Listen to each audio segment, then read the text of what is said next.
dunia itu sangat rendah nilainya. Kenapa? Karena dunia sifatnya hanya sementara. Bagaimana mau dibandingkan dengan akhirat yang selama-lamanya? Ya, selama-lamanya itu artinya apa? Tiada putus-putusnya. Bukan 1000 tahun, bukan 1 miliar tahun, bukan 1 juta tahun, bukan 1 triliun tahun. Tiada putus-putusnya.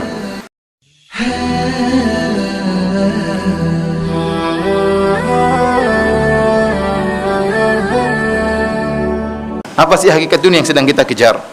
Di antara hadis-hadis yang menjelaskan tentang hakikat dunia, Rasulullah SAW pernah bersabda, "Mad dunya fil akhirati illa kama yamshi ahadukum ilal yammi fa adkhala usbu'ahu fihi fama kharaja minhu fa huwa dunya." Kata Nabi SAW, sungguhnya dunia dibandingkan dengan akhirat seperti salah seorang dari kalian berjalan menuju ke sebuah lautan. Kemudian dia masukkan jarinya di lautan tersebut. Kemudian dia angkat, maka yang tersisa di lautan, di jarinya tersebut, itulah dari hakikat dunia dibandingkan lautan akhirat. Jadi dunia itu nilainya sangat sedikit. Kalau kita berjalan di lautan, pergi aja ke lautan. Laut yang begitu luas sejauh mata memandang, belum sampai pada ujung lautan, begitu luas. Terus kita masukkan jari kita di lautan tersebut. Kita angkat, yang tersisa sangat sedikit.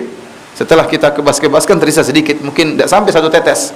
Itulah dunia dibandingkan dengan akhirat. Ya, sangat sedikit dibandingkan dengan akhirat yang begitu luas, ya. Dalam hadis yang lain, dalam Sahih Al-Bukhari, Rasulullah SAW bersabda dari sahabat, dia berkata, "Sami'tu Nabiyya sallallahu alaihi wasallam yaqul," aku mendengar Rasulullah SAW bersabda, "Mawdhi'u sautin fil jannati khairun minad dunya wa ma fiha." Yang artinya tempat cemeti, ya, tempat tongkat atau cemeti di surga, tempatnya itu lebih baik daripada dunia dan seisinya. Lebih baik daripada dunia dan seisinya. Artinya tanah di surga, kalau kita meletakkan cemeti kita di surga, ya, artinya cemeti panjangnya berapa, ya? Panjang taruhlah 1,5 meter atau 1 meter dengan lebar cuma beberapa senti. Itu tempat itu bukan cemetinya, ya, tempat untuk meletakkannya itu lebih baik daripada dunia dan seisinya, ya. Dunia dan seisinya dengan segala isi dunia, dengan segala kemewahan dunia, dengan segala, ya, emas dan perak dunia, dengan segala mobil-mobil mewah di dunia, dengan segala bangunan-bangunan yang hebat di dunia, masih lebih indah tempat untuk meletakkan tongkat atau cemeti di surga. Ini dalil akan sangat rendahnya dunia, ya. Akan rendahnya apa? Dunia. Nah, antum bayangkan seorang masuk surga, orang yang paling terakhir masuk surga dapat luas surga yang begitu besar. Sebenarnya dalam hadis, ya, Ibnu Mas'ud radhiyallahu anhu, tatkala Rasulullah SAW menjelaskan tentang orang yang paling terakhir masuk surga setelah dia selamat dari neraka Jahannam, faltafata ilaiha, kemudian dia pun balik memandang Jahannam, dia mengatakan, segala puji bagi Allah, ya, laqad a'tanihi, ya, sungguhnya Allah telah berikan kepadaku kenikmatan yang tidak pernah Allah berikan kepada selainku. Kenapa? Allah telah selamatkan dia dari neraka Jahannam. Kemudian Allah berkata kepada orang ini, udkhilil jannah, masuklah ke dalam surga.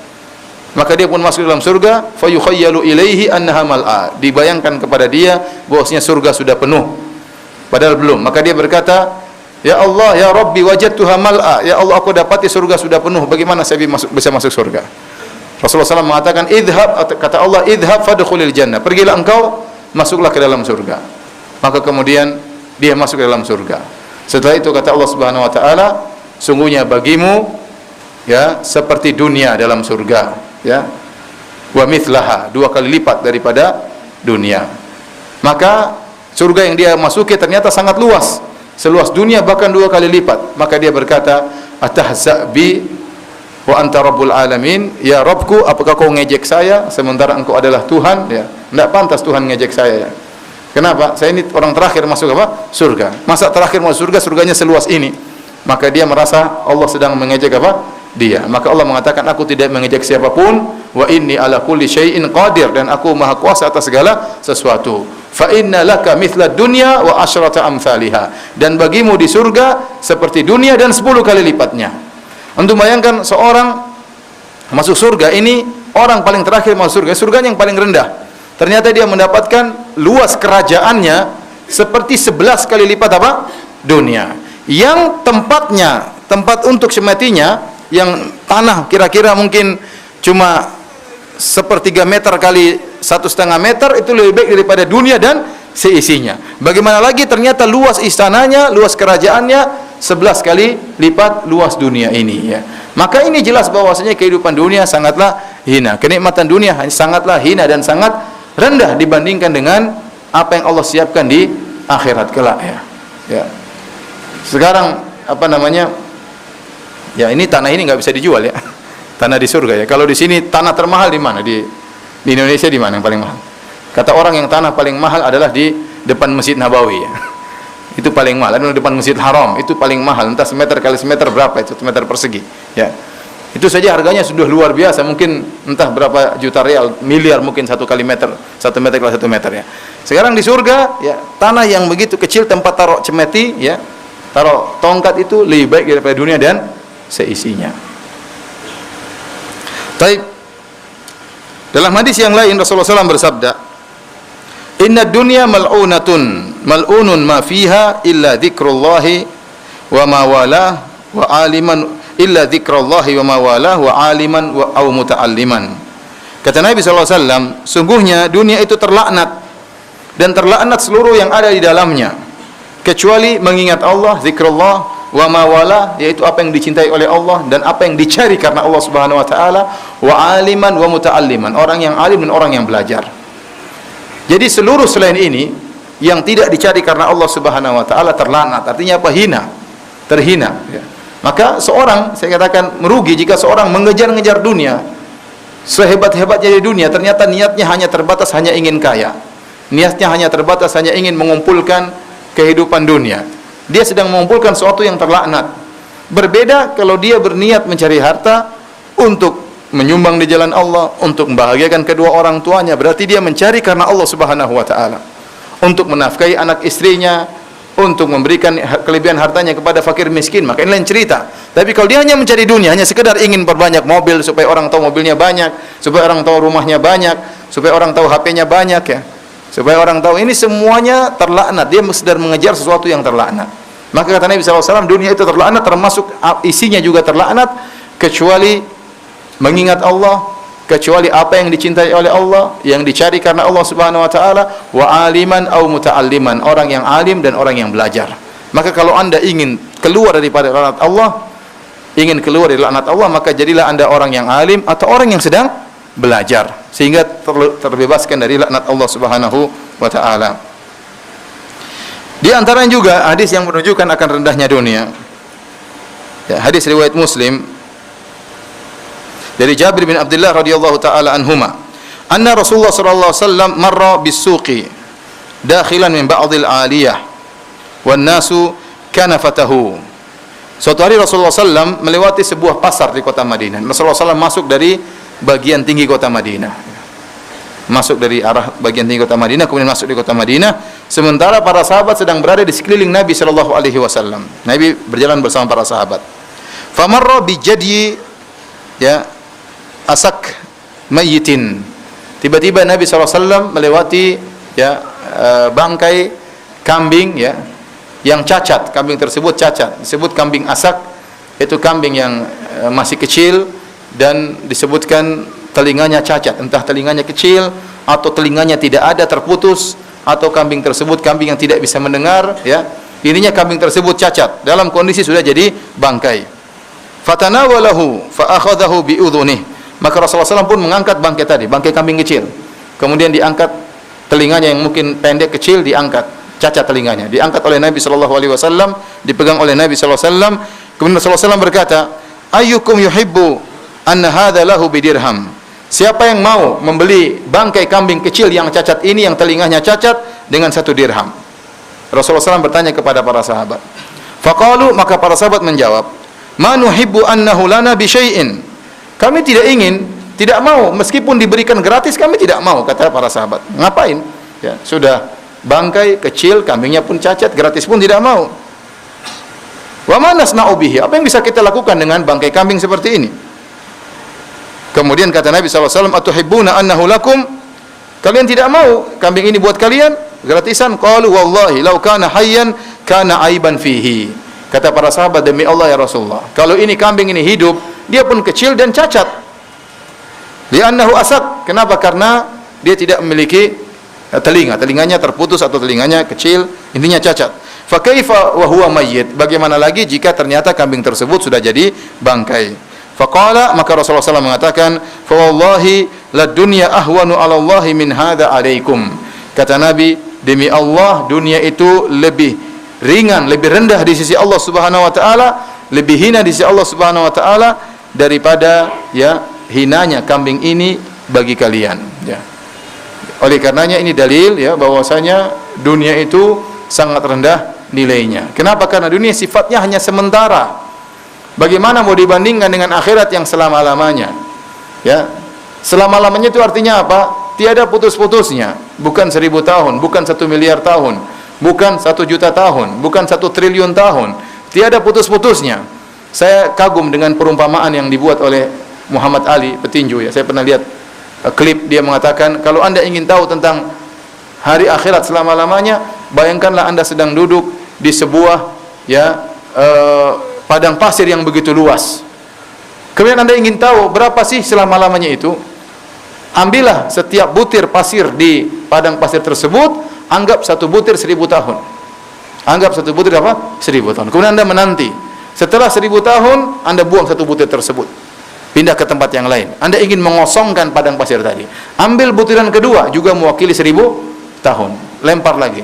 Terus, kapan selesainya? Enggak ada selesainya.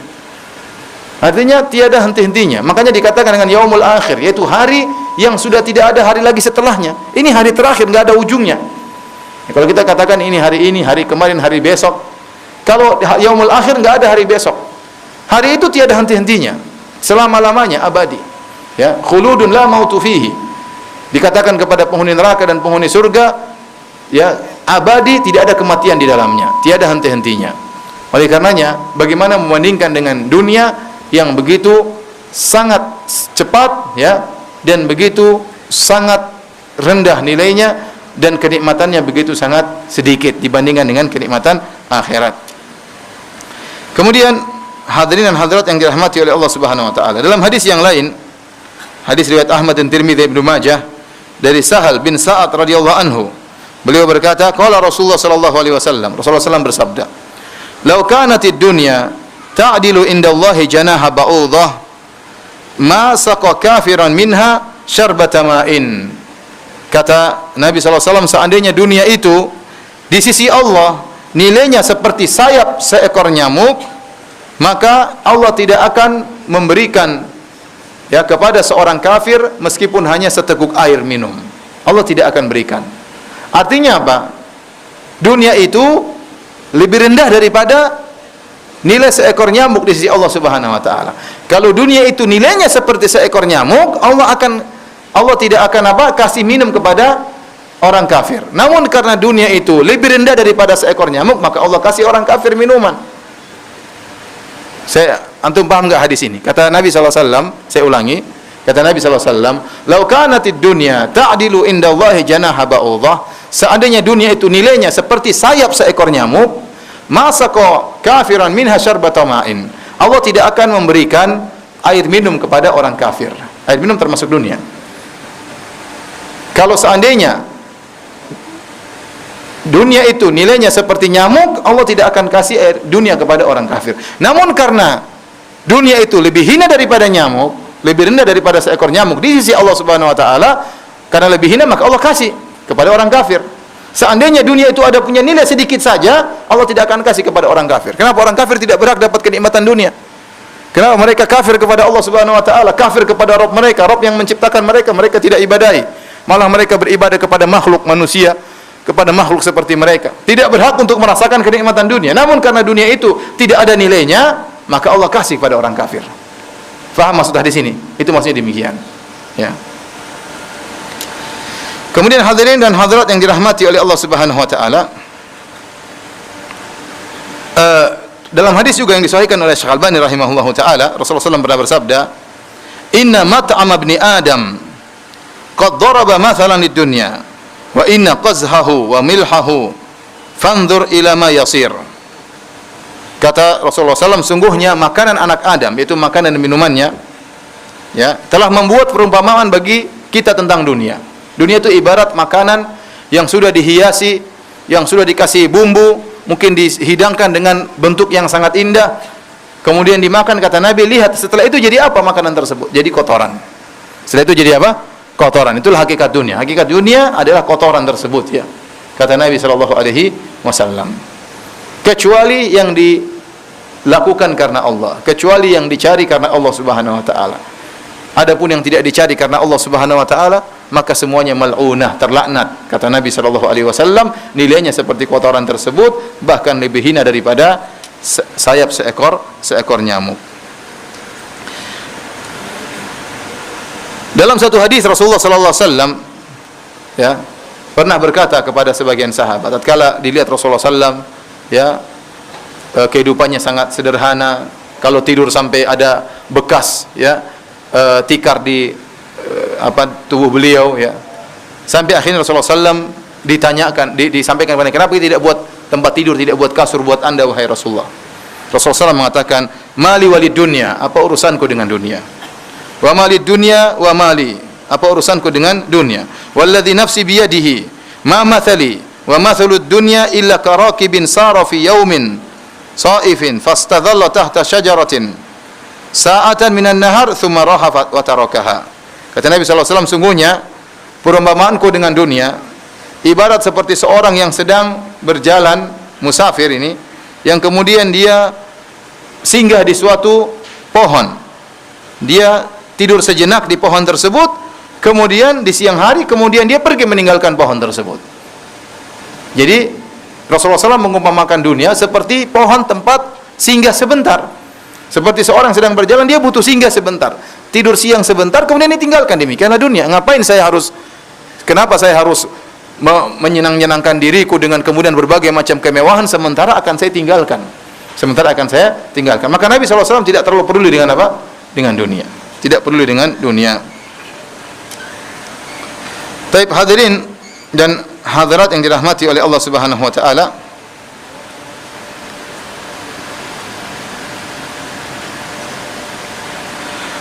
setelah kita bacakan ayat-ayat dan hadis-hadis tentang hinanya dunia, maka mungkin seorang terbetik bahwasanya buat apa kita cari dunia? Jawabannya benar. Kalau anda mencari dunia murni karena hanya dunia, maka percuma, karena anda sedang mencari sesuatu yang terlaknat. Tetapi kalau anda mencari dunia karena Allah Subhanahu wa taala, karena untuk berjuang di jalan Allah Subhanahu wa taala, karena untuk bersedekah, karena untuk membahagiakan orang tua, karena untuk membahagiakan anak dan istri, maka tidak tercela. Oleh karena ada suatu perkataan yang indah dari Ibnu Rajab Al-Hambali dalam kitabnya Jami'ul Ulum wal Hikam. Kenapa? Karena sebagian orang salah paham. Tatkala mereka, ya, membaca ayat-ayat dan hadis-hadis tentang dunia, akhirnya mereka meninggalkan dunia.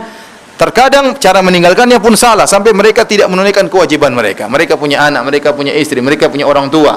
Akhirnya mereka meninggalkan dunia tanpa memperhatikan mereka punya kewajiban untuk mengurus orang tua, anak dan istri, ya. Dan mereka juga kalau bisa untuk menyumbang untuk Islam dan yang lainnya. Karena mereka salah paham tentang hadis-hadis dan ayat yang menjelaskan tentang rendahnya dunia. Kata Ibnu Rajab Al-Hambali, kata beliau rahimahullah, wa laysa dhammu raji'an ila makani dunya alladhi huwa al-ardu allati ja'alahu Allahu li bani Adam mihadan wa sakanan. Cercaan dan celaan itu bukan kembali kepada dunia yang merupakan bumi yang Allah jadikan dunia tersebut sebagai tempat untuk Bani Adam. Dunia ini Allah siapkan untuk Bani Adam sebagai tempat tinggal. Allah siapkan. Wala ila mau'adahu Allahu fiha minal jibal wal bihar wal anhar wal ma'adin. Allah juga, cercaan tersebut juga tidak kembali kepada apa yang Allah siapkan dalam bumi tersebut, berupa gunung-gunung, berupa lautan, berupa sungai, berupa barang-barang tambang. Wala ila ma'an batahu fiha minas syajari waz zara'. Bukan juga Allah cela dunia itu dari sisi apa yang tumbuh dari dunia tersebut, seperti pohon-pohonan, kemudian tanaman-tanaman. Wala ila ma batha fiha minal hayawanat wa ghairi dzalik. Demikian juga cercaan dan celaan tersebut tidak kembali kepada apa yang Allah tebarkan di atas muka bumi berupa hewan-hewan dan yang lainnya.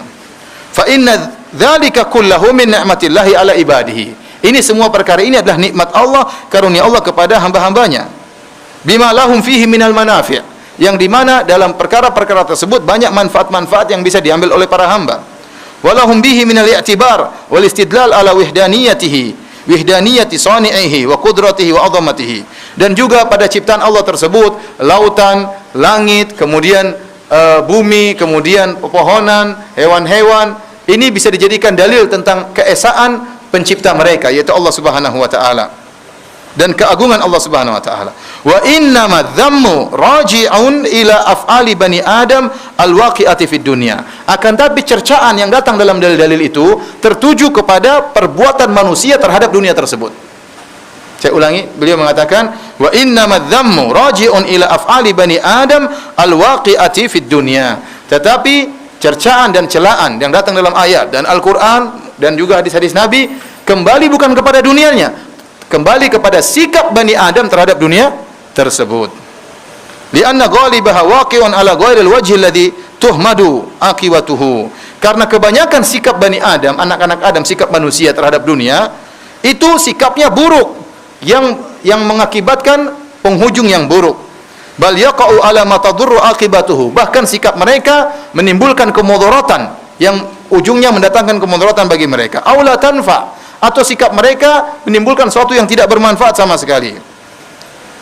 Kama qala azza wa jalla, sebagaimana firman Allah Subhanahu wa taala, "I'lamu annamal hayatud dunya la'ibu wa lahu wa zinatun wa tafakhurun bainakum wa takatsurun fil amwali wal aulad." Ketahuilah bahwasanya kehidupan dunia adalah permainan dan senda gurau belaka dan perhiasan, saling bangga-banggaan, saling banyak-banyakan dalam masalah dunia dan anak-anak. Jadi Ibnu Rajab ingin menjelaskan kepada kita, jangan sampai seorang salah sangka ya.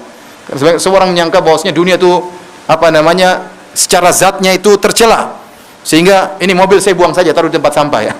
Ini HP dunia, saya taruh di tempat sampah ya. Bukan begitu maksudnya. Tetapi bagaimana sikap Anda terhadap dunia itu yang dicela. Dan kebanyakan sikap manusia terhadap dunia salah. Entah tidak menjadikan dunia itu bermanfaat bagi akhiratnya atau dia terjerumus dalam hal-hal yang dilarang oleh Allah Subhanahu wa taala, seperti menjadikan dunia sebagai tujuan ya. Jadi kalau seorang ternyata mensikapi dunia tersebut tidak dia masukkan dalam hatinya, dia tahu dunianya sementara yang harus dia lewati dan harus dia lewati ya. Kemudian dia tidak menjadikan dunia dalam hatinya, dia menjadikan sebagai sarana untuk menggapai akhirat, maka ini terpuji. Kenapa? Kalau dia tidak menjadikan dunia sebagai sarana akhirat, dunia yang sedang dia kumpuli semua terlaknat. Sebagaimana tadi kata Nabi SAW, ad-dunya mal'unatun wa mal'unun ma fiha illa dzikrullah wa mawala wa aliman wa muta'alliman. Kata Nabi, dunia terlaknat dan terlaknat seluruh di dalamnya. Kecuali mengingat Allah, kecuali apa yang dicintai oleh Allah atau yang dicari karena Allah, kecuali orang alim dan orang yang sedang belajar. Selainnya buat apa kita kumpulkan? Nanti kumpulkan mobil 10 buat apa? Hanya bikin hisab panjang. Ente tercela nanti punya mobil banyak tidak digunakan karena Allah Subhanahu wa taala, tidak ada manfaatnya. Ya, akhi, saya sampaikan, saya kemarin waktu pulang dari Melbourne, saya diperiksa sama petugas imigrasi sana, orang-orang kafir, orang barat ya. Sudah ditanya pakai bahasa Inggris padahal saya tidak tahu bahasa Inggris ya. Repot ya.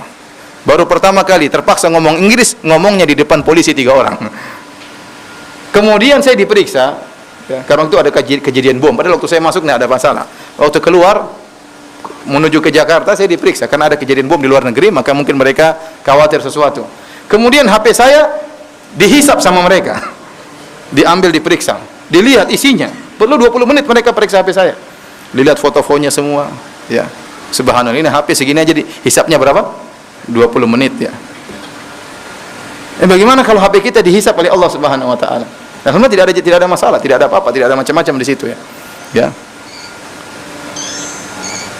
Dan subhanallah, qadarullah waktu saya di Melbourne, saya lagi belanja sama tante, sama om saya, sama keluarga. Kita sampai di suatu toko, ini qadarullah, tahu-tahu kita lagi, tante ingin foto sama keluarga. Begitu tante mau foto, tahu-tahu ada orang barat, laki-laki. Kata dia, enggak usah, saya yang fotokan katanya. Subhanallah, di Indonesia jarang ketemu seperti ini. Ada orang barat yang yang baik, katanya, biar saya yang fotokan kamu. Sudah kumpul semua, katanya keep smile ya, senyum, terus dia foto cerai. Setelah itu dia foto, dia bilang sama saya, selfie sama saya katanya. Jadi saya ya udah nih, orang kafir dia ingin lihat akhlak kaum muslimin. Akhirnya dia selfiean sama saya, orang barat, orang kafir selfie sama saya. Nah, qadarullah waktu diperiksa sama polisi ada foto itu, foto apa? Selfiean sama orang barat. Saya bilang sama teman saya, alhamdulillah kamu yang jenggotan tidak ada dalam sini. Kalau ada bisa saya ditangkap. dikira teroris. Kebetulan qadarullah ada foto orang barat di situ, saya tidak duga ternyata ceritanya demikian. Maksud saya ya, HP saya diperiksa sekitar 20 menit. Ya. Bagaimana kalau HP kita dihisab oleh Allah Subhanahu wa taala?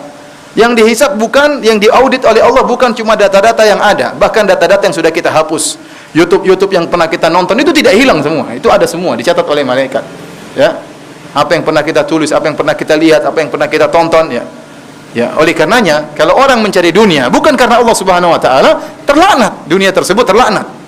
Dunia tersebut terlaknat dan akan bahayakan dia di akhirat. Ya. Makanya kalau orang punya HP jadul, apa yang mau dihisap ya? Cuma daftar nama sama daftar hutang. Kalau HP-nya keren, oh, masalahnya panjang. YouTube-nya, Facebook-nya, ini apa yang dilihat, teman-teman Facebook-nya, cewek-ceweknya, wah macam-macam dihisapnya panjang. Ya, kalau bukan karena Allah maka hanya mencelakakan kita. Dari sini tahu bahwasanya kalau suatu dunia kita cari karena Allah maka tidak tercela. Jadi celaan bukan pada dunia, ingat, tapi pada sikap kita terhadap dunia tersebut. Kapan kita masukkan dunia tersebut dalam hati kita, menjadikan tujuan dunia tersebut dalam hati kita, maka kita celaka.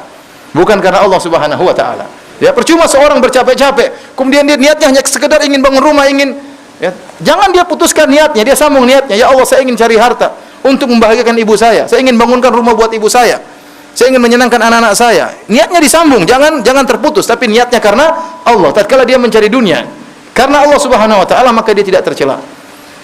Karena sebagaimana pernah saya ceramahkan, betapa banyak ayat-ayat menyuruh kita bersedekah, betapa banyak ayat-ayat menyuruh kita berinfak, betapa banyak hadis-hadis menyuruh kita untuk berinfak.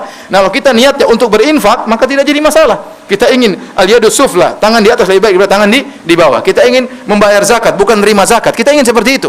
Ya, oleh karenanya niat kita jangan sampai putus tengah jalan. Rugi ikhwan kalau antum hanya cari sekedar dunia, hanya sekedar ingin keren, ya. Ya. Hanya sekedar ingin gagah-gagahan, hanya sekedar banyak-banyakan. Ya, maka ini hanyalah mengumpulkan perkara-perkara yang terlaknat.